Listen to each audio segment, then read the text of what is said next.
All right, so welcome everyone.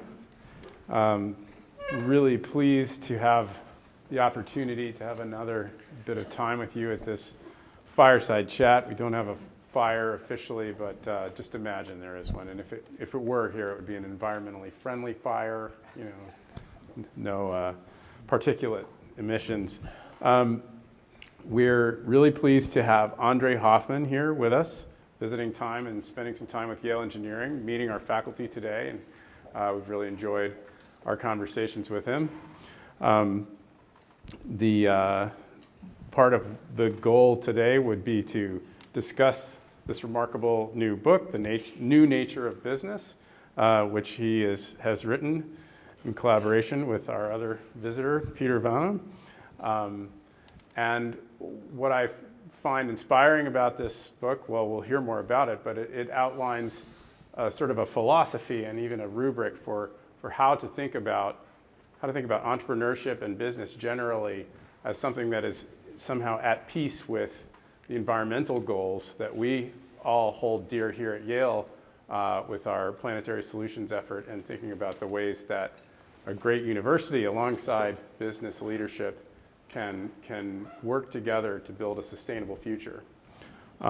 So before I say too much more, let me formally introduce André. He's the vice chair of the global healthcare company Roche. He's a Swiss business leader and an environmentalist. He believes in business as a force for good and advocates for a form of capitalism aimed at generating sustainable and inclusive prosperity. So we'll enjoy speaking with him today. And I guess I'd like to start out just by asking if you could tell us a little bit about the history of Roche and some interesting facts along the way for you. Well, thank you very much. It's very exciting for me to be here, especially in front of students who are going to be shaping the future. You are the future leaders. I'm sure your teachers tell you that every day, so I'm going to reinforce the message. We need you to make the world a better place. That's my introduction. Now, why should, before I speak too much about our company, why should you come and listen to me? And I think that there are two things which I would like to put forward. The first thing is that I've spent quite a lot of time trying to think about these different issues which we have put into the book. And the reason I wrote this book is because I wanted to make sure that I have an opportunity to structure the thoughts that I have been carrying around for a while. And now, why do I have these thoughts? Because I was, I had the benefit of having a very split youth. On one side, my father, a famous zoologist, an ornithologist, a specialist of birds, grew up in the Camargue. That's the place you see here on the book, which, by the way, you can find on Amazon. His activity in looking after birds, brought him at an early age to move away from the town of Basel to a small research institute he created in the south of France, in the Camargue, where I grew up. And so the house there was completely full, was always full, of visiting scientists who were interested into understanding the ecosystem of the Camargue and how it works. The Camargue is the delta of the Rhone River, and that's a very specific type of environment with some characteristics which I think make it particularly appropriate for studying ecosystems. And so I grew up with science, and I grew up with a lot of people looking at that. But at the same time, as you mentioned, my great-grandfather started Roche. Roche is one of the largest pharmaceutical companies in the world. And so the conversation was not just about science and nature, it was also about health and business. The thing that united both is science.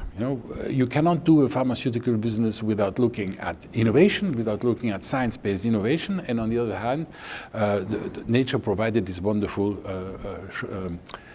ground for research and for understanding how ecosystems function.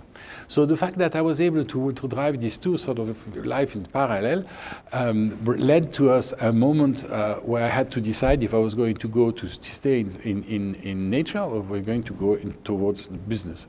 And I did very courageously decide that I would not make a choice and I would do both. Yeah? And that's, I think, is the thing that makes me as an interesting person to talk to, because I live every day the paradox of development, business, big international corporation, and the preservation of what you have the most precious on the planet, i.e. the planet itself, nature. And that's really why I wanted to bring forward as an introduction to why I think my point of view is different, because I have I construct a bridge between business and the environment based, rooted on innovation, and I think that's important. Now, you've asked me the question about why Roche, not about why...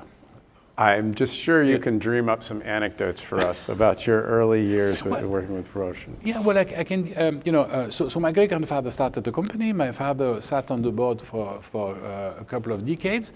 And when I was considered to be of age in 1996, which was the 125th anniversary of our company, no, 120th anniversary, 100th anniversary of our company, I'll get there,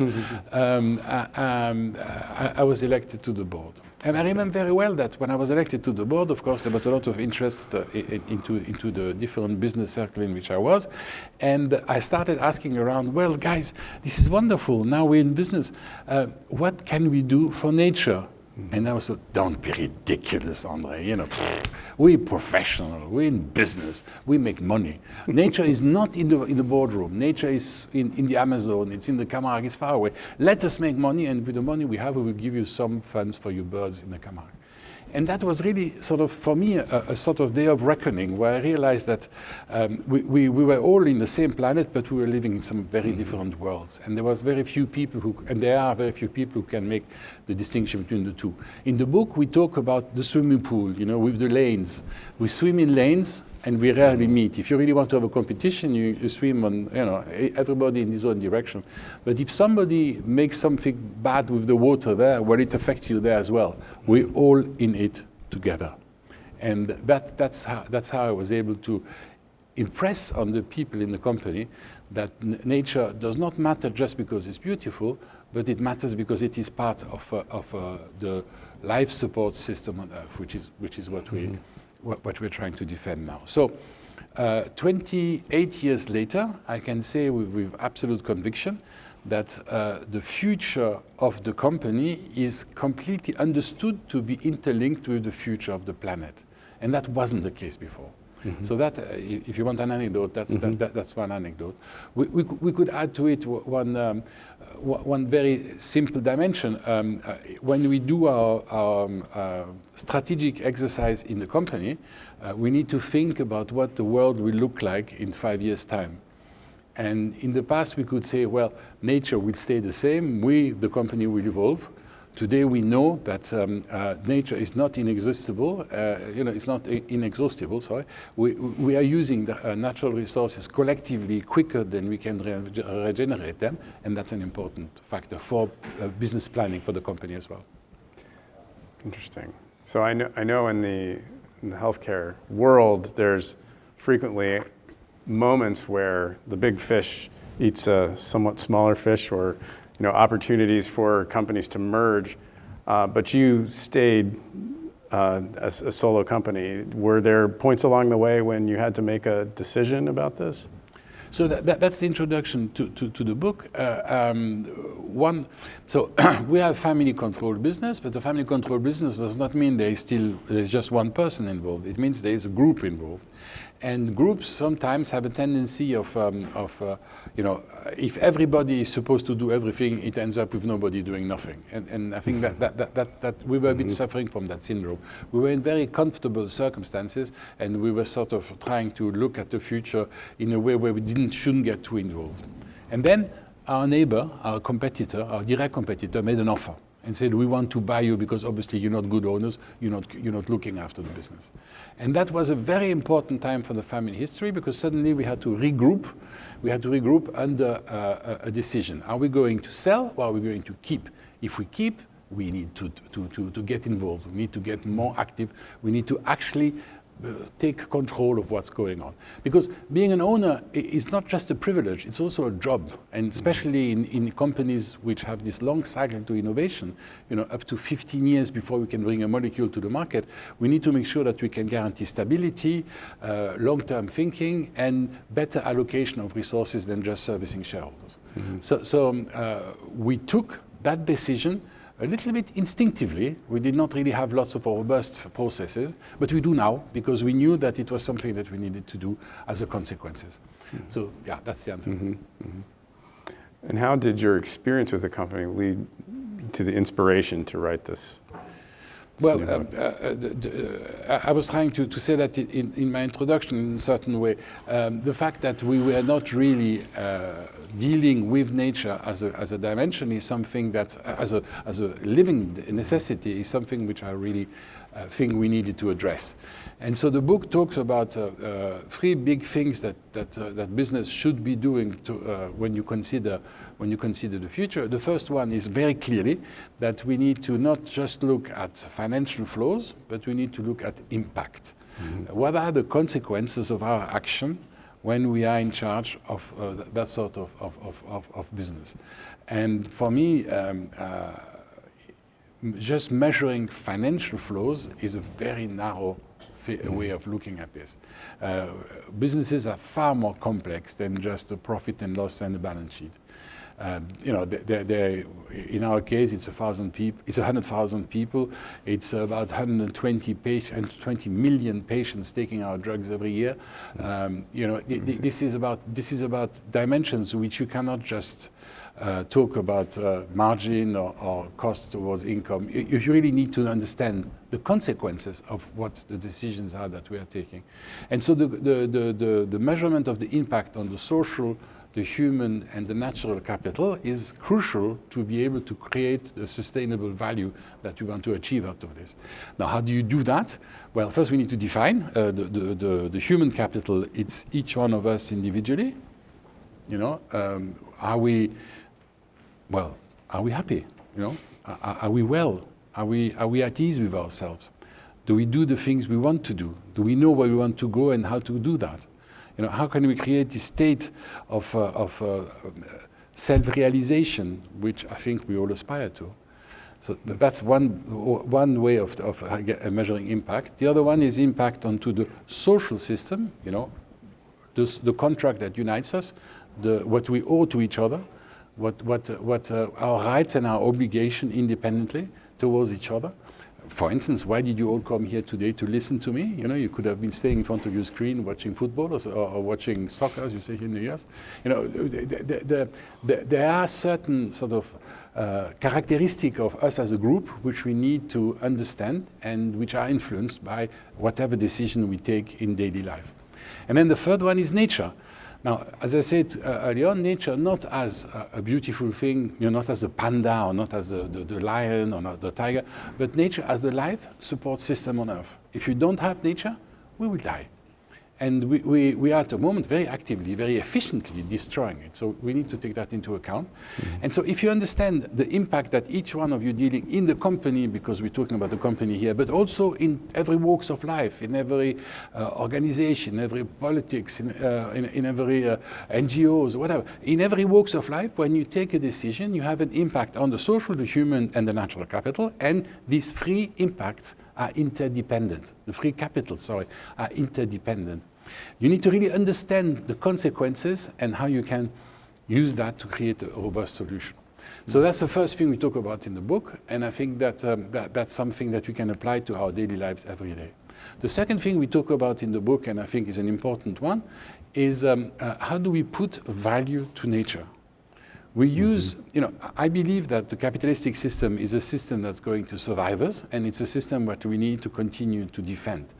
We cannot practice it as it is, because the current status quo is destructive. We're getting closer and closer towards the precipice, and I think there are lots of elements that we can talk about to describe this.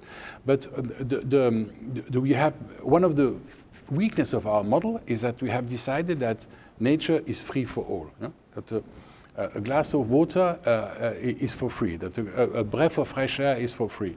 And that's not true. It has a cost, because every single time we do something acts on it. And we need to measure that, and the best way to do that using capitalistic system is to include nature into our balance sheet. When we are able to put the value to nature on the balance sheet, we can then become a part of the profit and loss account, and suddenly we look after it better because it has a value, and that value we need to defend. Now, putting nature on the balance sheet, looking at impact, is wonderful, and it will probably help us to create a more sustainable prosperity. But who's going to make that?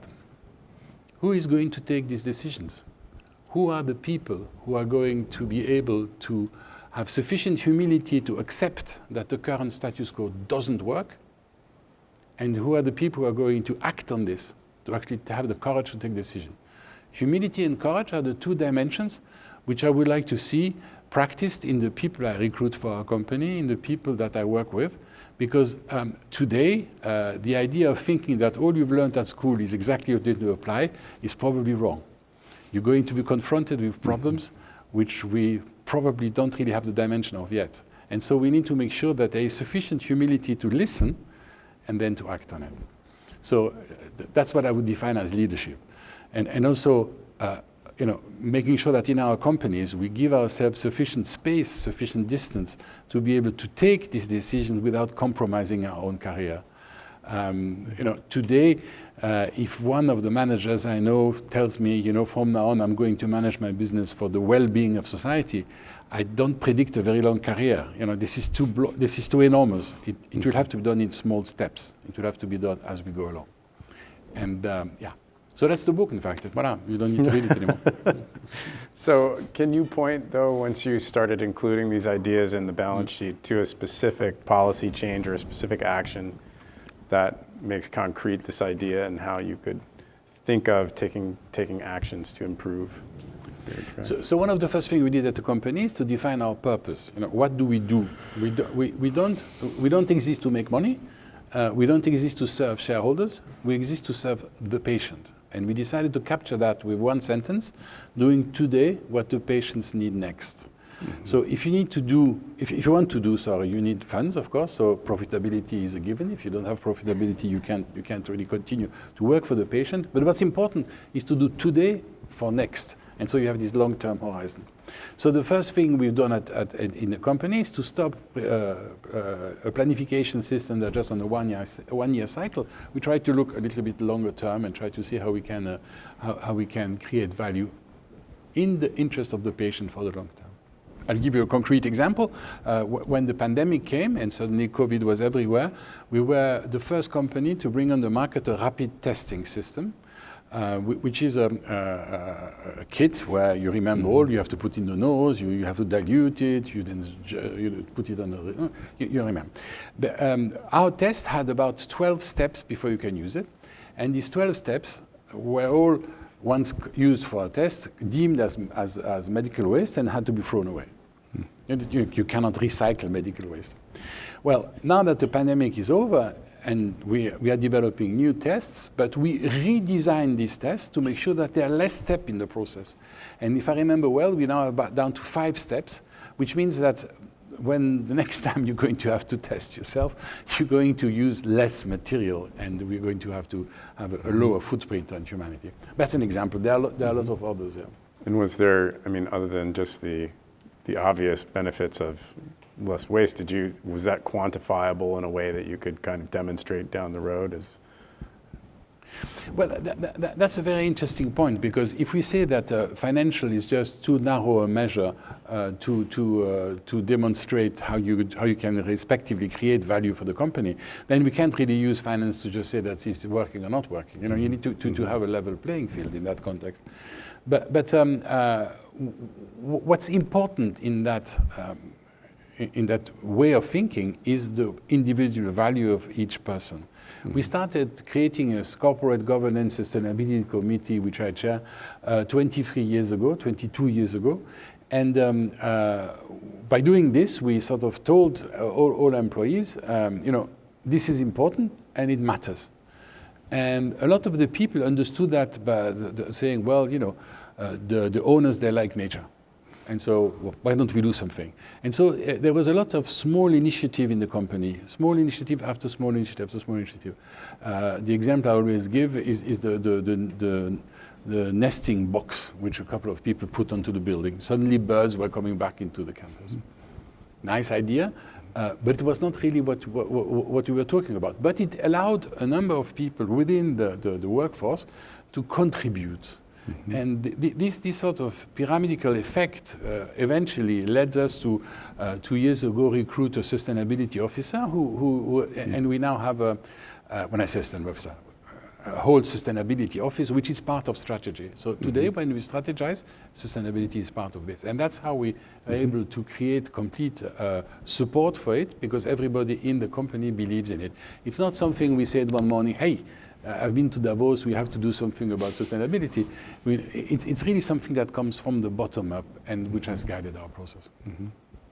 You mentioned a number of case studies in the book. Is there a sort of a favorite one that you like to discuss? Well, I like our own one. I think we're a good business case at the beginning of it, and I have absolutely no doubt that the fact that we have a family controlled encourages us to think for the long term. So we think in a transgenerational way, by the difference than most publicly quoted company who have to sort of think for over the next 3 months, the next quarter. We have a corporate governance structure which is rather unique because there are 2 types of paper quoted on the stock exchange. One is the shares, and the other one is some sort of piece of paper which doesn't exist anymore, which just gives right to dividends and nothing else, so no voting right. And the fact that we can control the whole company, although it's quoted on the stock exchange, gives us this hybrid approach, which I think is quite relevant, because it gives us the sort of rectitude of long-term thinking, but at the same time it gives us the absolute imperative obligation to satisfy the financial analysts who are following us, because otherwise if our share price is too low, our cost of capital is going to go out of proportion. So we have these 2 these 2 discipline that we have to maintain. On one side, we have to satisfy the family and the patient, and on the other side, we have to satisfy the financial analyst. And that's a very interesting exercise because it makes us walk on this tightrope constantly. And that's where you get in a position where you can, like I'm trying to do today, defend the advantage of the long term compared to the short term. And what do you think schools of engineering or schools of environment, universities can do to sort of evangelize the perspective you present in the book? Well, I think it's really quite important to understand that the prosperity we live in particular, look at this wonderful building. Some very generous individual has decided to give back something. And I say give back and insisting on it because for me, giving back implies that you have taken. And the traditional way of creating value is about taking. It's not about sort of sharing. And I think that going forward, we really need to be very careful about how we're going to create these values. I think the future, we need to really take this maxim at heart, which is, it's not how you spend the money that matters, it's how you make it. And so companies should be able to produce the value needed for society, the value that is bringing us this prosperity, without having to compensate afterwards because too many shortcuts were taken during the value proposing business. So if you are going to be the leaders of the future, if you are going to go out and lead businesses or influence opinion or go into government, you need to remember that what we need is a good dose of common sense. Not common sense, but commons sense. We need to think for the global commons. And that's really what I would like a school like Yale, or indeed other business school, to be able to bring forward. This notion of short-term profit maximization, the decision taken by Homo economicus, who constantly decides in his immediate best interest I hope there are not too many economists in the room, but I mean, you know, this notion that the Homo economicus is always right is, of course, an absolute lie. You know, the principle of the Chicago School of Economics of the 70s, the business of business, Nobel Prize winner 1976, Milton Friedman, the business of business is business. And the only thing that matters is for companies to make money so that they can give it back to society, so that society can use it to correct the externalities created by the value creation on that perspective. That's just rubbish. You know, we need to change that. We need to make sure that at the origin we do something rather than as a solution later on. You know, they taught us at school, and I think probably at the business school they still teach you that the market is always right. No, it's a lie. The market needs regulation. The market needs creation of a level playing field. You need at least as much state that you have, and probably even more than what you have. Because you need to be able to create this regulation which allows us all to compete in an equal manner in the interest of all. And the idea of saying that the more you deregulate, the more value will be unleashed. Sorry, we tried that. We tried that, and look where we are. Mm-hmm. Wonderful. And remember to vote. Did I talk about voting? I'm a Swiss, I'm neutral. I'm not coming here to tell you anything. You work it out. All right, that's great. Thank you so much. I would love to open it up to the audience for any questions that you might have. First hand here. Oops, I think there's a mic. Yeah. I mean, it's a lovely room, but it's a bit sonore. It'll be recorded for posterity if you speak into the Thank you. Thank you. So you mentioned this idea of prioritizing impact over short-term profit maximization. I was just wondering, could you quantify that impact? How exactly does Roche go about measuring it? Are there any specific pinpoint goal items you look for? How does that work? Okay, so we need to look at two things in parallel. First is for industry as a whole, for business as a whole. There is a school of thoughts growing more and more. I chair an organization called the Capital Coalitions, where we are trying to bring about a metric to measure impact on the free capitals. And that school of thought has spun out a couple of KPIs designed for the totality of the industry. I'm thinking in particular of the ISSB, the International Sustainability Standard Board, which is an initiative of the foundation IFRS, the International Financial. I knew I was going to get financial RS. I mean RS, yeah. You know, which is the European way of measuring account. By opposition to the GAAP accounts you have in the US. And here in the US, there are a couple of standards like this which are being worked out as well, the most famous one being FASB. And these can be applied by businesses to measure their impact in a sort of agnostic way, sector agnostic way.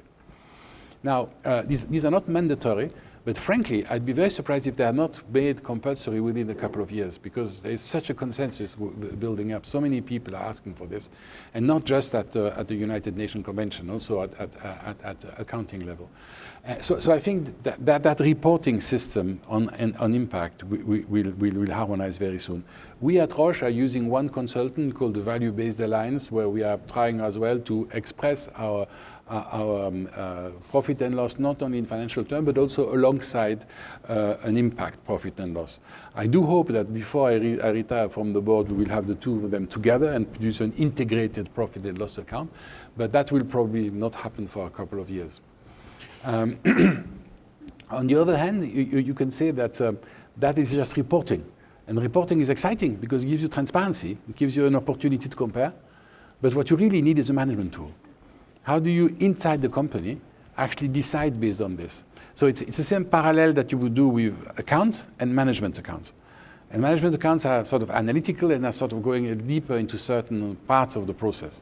And that we still need to work on. But it's an excellent question, and it's happening. Other questions? Yeah. Okay.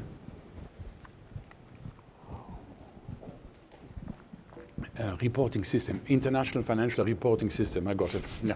Okay, so kind of two questions. Yeah. One, I glanced through Roche's therapeutic pipeline before coming. You currently have 3 medications in development for obesity, 2 that are GLP-1 agonists, which would put you in direct competition with Eli Lilly. One, how are you thinking about advancing access? It seems like you take a very humanist approach with the environment. How are you planning on advancing medication access in the United States, given how unaffordable some pharmaceuticals seem to be? And two, it looks like you're looking into peptide-based therapeutics. And Eli Lilly seems to be taking a similar approach, but kind of different in that they seem to be developing out their peptide therapeutics for obesity, but also going back to small molecule receptor agonists.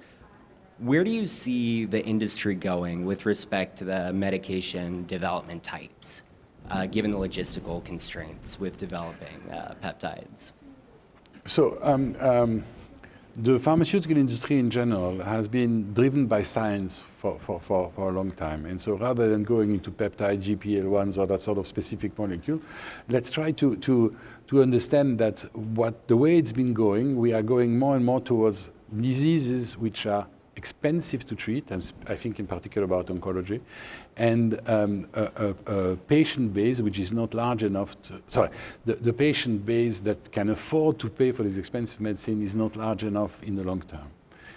If you want to really get to a point where you want to be able to make people healthier, you probably will have to look at fields which are wider than just oncology.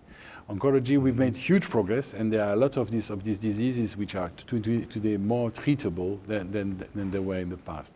But as a result, we have neglected some absolutely obvious big diseases, like all the metabolic system is all the metabolic area, Alzheimer, Parkinson, diabetes, yes, obesity. I mean, all these things have been slightly neglected until somebody stumbled up about this GPL1 benefit, Novo Nordisk for not naming them, and that sort of exploded in an incredible succession of new discoveries.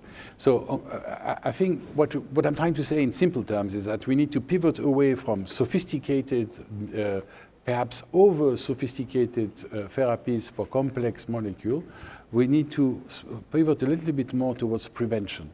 And if you want to prevent, our company is the world leader in diagnostics and in vitro diagnostics, and we can actually identify at an early stage who is potentially going to carry the diseases we're just discussing.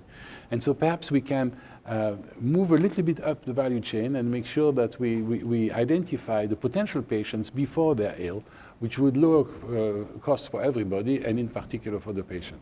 Now that's one point. That's the future, if you want. Rather than serving a small population with expensive drug, we should go and serve a large population with cheaper drugs. I think that has to be the model.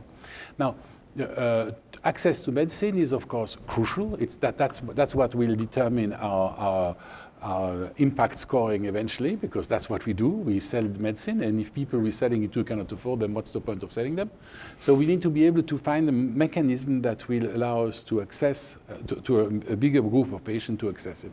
So we have, in developing countries, spent quite a lot of time partnering with healthcare systems by providing them with training, free instrumentation in diagnosis, general understanding of how we can not only provide the drugs, but also make sure that they are applied. Because the biggest cost really is the non-compliance of patients because of the lack of efficacy of healthcare systems in the developing world. And then we need to help.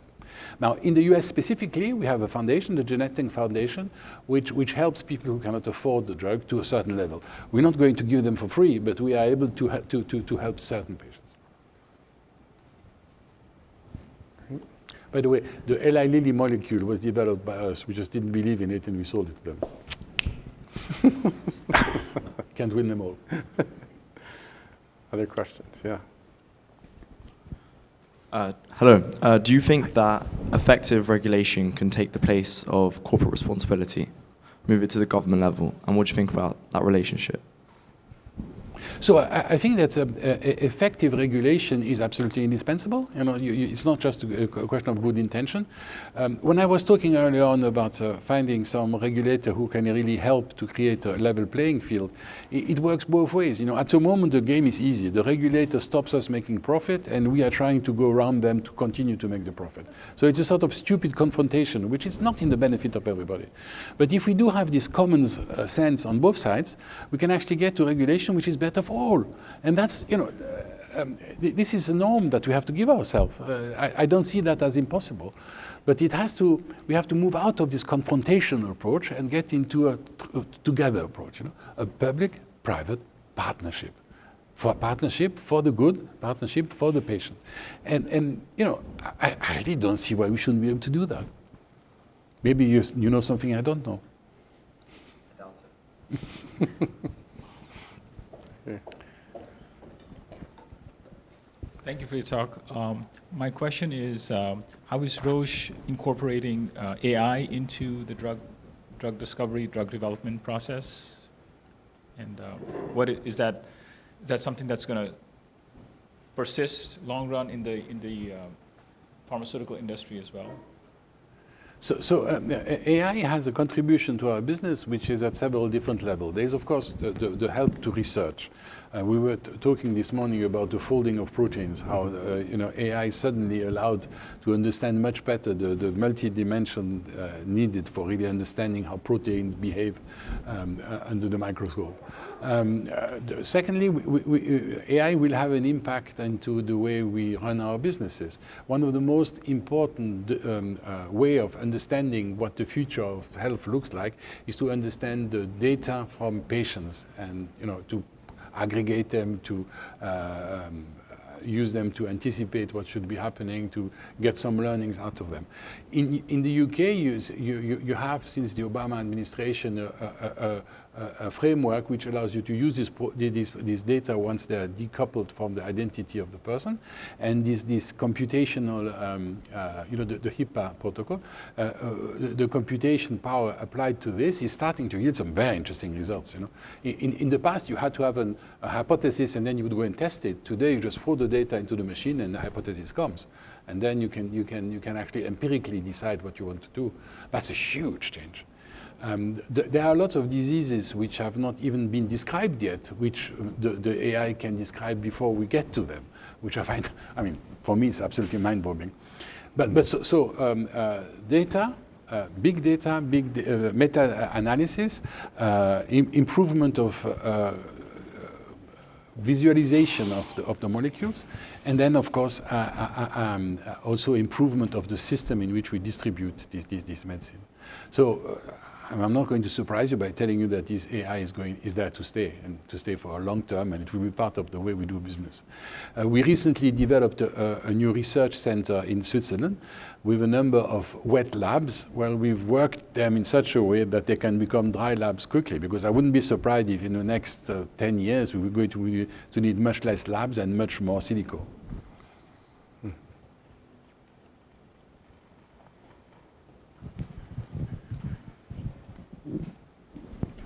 Hello, thank you for the talk. Talking about global health and human impact into the health of the humans, malaria is a big thing in the world, especially, of course, not Europe or America, but in Africa. I want to ask, what are your thoughts there? What is the approach to fight against malaria? Is it more like the vaccination, or drugs, or a combination of both, or genetic modification of the mosquitoes or of the parasite? So we have a policy which is we want to be first in class or best in class. And some years ago, we launched, some decades ago, we launched a product in malaria called Fansidar. I'm afraid I don't remember the name of the molecule. And that product proved that it was good, but not the best. And we didn't really have a follow-up program after that. So at the moment, we're not present in malaria research or in malaria treatment. We do a program in antibiotic microbial resistance, in AMR. We are maybe even the only company still doing that. This is a very difficult business model. If you find an antibiotic that works, the first thing you should do is never use it, because the moment you start using it, the microbe starts adapting to it, and you don't want that to happen. But still, we're doing it because clearly it's going to become a big need at some stage. Already now, antimicrobial resistance is happening in our hospitals, in the US hospitals as well, as quite frequently. So we need something against that. But in the term of malaria, I'm not quite sure. I think, if I remember well, Novartis is working on this, and they have some vaccine which they have high hopes for. But it's a field I don't really know. You know. Yes. Sorry to butt in. I can speak to this a little bit. I worked at GSK last summer, and they, I think, have developed a version of the malaria vaccine that works, that's being deployed actively. The NIH also recently just commissioned the PFS 230 transmission blocking malaria vaccine, which works by spreading contact between individuals. So these two approaches are the most potent ones currently on the market. Maybe you should use the microphone so that everybody can hear it, but too late now. Too late, it's done. It's fine. Fine. I guess I can repeat for people that didn't hear. I worked at GSK last summer, and they developed a malaria vaccine that is currently being deployed in low resource areas that is very effective. Additionally, the NIH, which is where I worked my freshman summer, worked on the transmission blocking PFS 230 malaria vaccine, which is also actively being deployed in parts of Africa that works by stopping contact between individuals as opposed to stopping the individual's resistance to the microbe itself, merely that they can't spread it as opposed to their own memory B cells. Thank you very much. I learned something. Thank you. I think the next. In the back, there's a question. Thank you very much. Yeah, I wanted to ask what can be done, maybe from the side of a company, to improve the sustainability of supply chains, because the complexity seems also to be rather a big challenge today. And maybe if you think that sustainability standards are the key, or if there are other tools that we can use to improve the sustainability of supply chains. The sustainability of supply chain. Yes. Yeah. Well, yeah. I mean, when you talk about CO2 emission, you talk about scope 1, scope 2, scope 3. And if you want to maintain your own emissions, you try to measure scope 1, because that's this.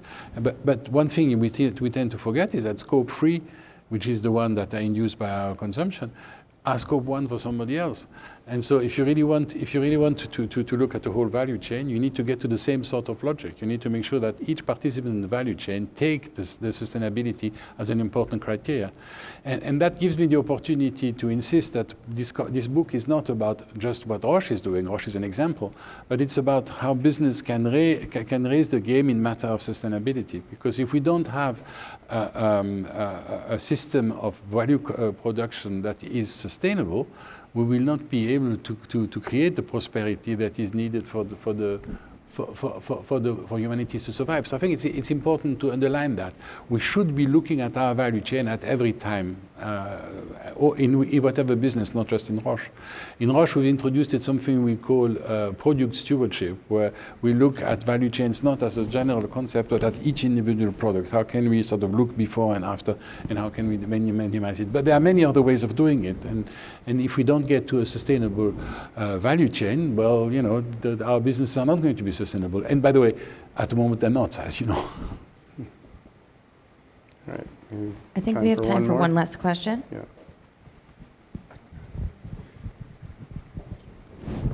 Hi, Andrew. Thank you so much for the wonderful talk. So I noticed that Roche has done a lot of very successful collaborations and partnerships with biotech companies. Most recently with Carmort for the obesity drugs. Correct. Also Telavant for the autoimmune disease, and with another Chinese biotech for oncology drugs. And I'm curious, can you talk a little bit about the difference between the biotech ecosystem in the U.S. and in Europe?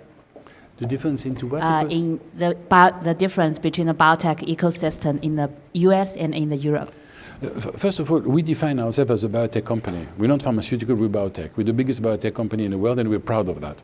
The whole development of the monoclonal antibody, which has helped us to have a portfolio which has made a difference in cancer and in oncology in a broader sense, is something that is based on biotech capacities. It's the old Genentech. frankly, at the moment, I see very little difference between the both places. We were talking this afternoon about the development of how can you get new ventures to flourish. And one of the things you absolutely need is this ecosystem that supports new ideas. So you need good universities who spin off some molecules, who are then funded by venture capitals, who then get the proof of concept, the funding to go to the market, and then you need the market to develop it. In Europe, we are much more fragmented. We are much more. We have different jurisdictions. Our new molecules are more difficult to bring to market than you have here in the US. So a lot of innovation coming from the Federal Institute of Technologies in Lausanne and in Zurich eventually make it to America because it's easier to sell in a big market than it is in a small one. I think that's the biggest difference, the market conditions. Otherwise, in terms of intellectual property, in terms of talent, in terms of capacity at inventing new ideas, I think we really are a match. That's great. Well, thank you very much. Maybe we can take one last question since his hand went up right at the end. Yeah. Thanks so much for this talk. I'm just curious, there are a lot of upcoming drugs that are losing exclusivity in the next few years, especially a lot of oncology drugs, so Keytruda or Opdivo, and I'm just very curious what Roche is doing to position itself for these upcoming expiries, kind of maybe strategy or kind of the long-term play, especially since it is one of the largest, the best oncology companies in the world. Thank you. So as I was saying before, our strategy is absolutely determined to be the first or the best. And since once the patent expires, we have already acquired a certain franchise, there are a number of research projects going to continue with the same franchises when there is a new molecule available. If there isn't, we will just exit. We are not manufacturing generics. We don't want to compete on that basis because it's something we don't do particularly well. I mean, it's not a question of high moral ground or something. It's just that we're not very good at it.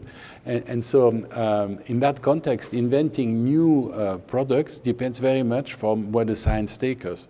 Because a lot of these products can be used in different settings, and in different settings they have different impacts. Again, there the AI will help us enormously because we can then test these molecules towards other pathologies without having to get too involved into tests.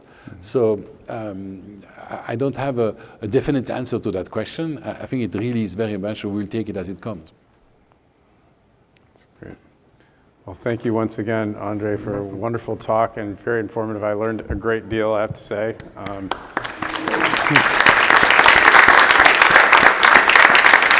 Thank you for coming.